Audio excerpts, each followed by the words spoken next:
In today's video, I'm going to teach you Guide with Google. We'll walk through how to create a new Google Calendar, make it public, grab a shareable link, and adjust sharing permissions so the right people can access it. I'll explain each step as we go so you know what's happening and why. Start by opening Google Calendar in your browser and sign in if you're prompted. Once your calendar loads, look over to the left panel where your calendars are listed. We're going to create a brand new calendar for a clean, shareable schedule. Click the option on screen to open the calendar settings area, then choose Create New Calendar. Give your calendar a clear name and, if you like, a short description so people know what it's for. Keep the name simple and recognizable. When you're ready, click Create Calendar.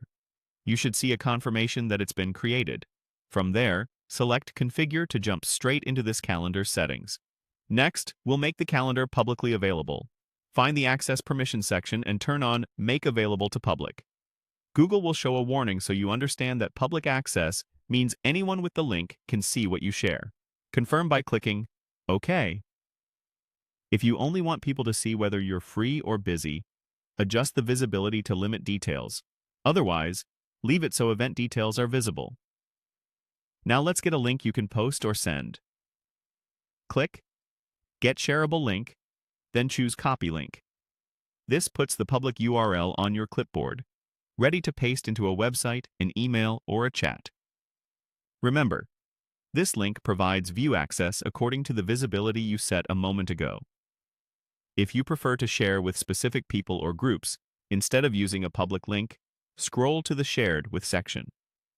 Click Add People and Groups, then type the email addresses of the people you want to include. After adding them, open permissions to choose what they can do. You can allow them to only see free busy, see all event details, make changes to events, or even manage sharing. Pick the level that matches their role and responsibilities. When you're done reviewing, or if you change your mind, you can back out by clicking Cancel, and your previous settings will remain in place. That's it.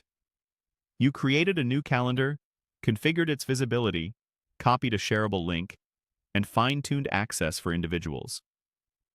Use this process whenever you need a dedicated calendar for a project, a community schedule, or a public events feed.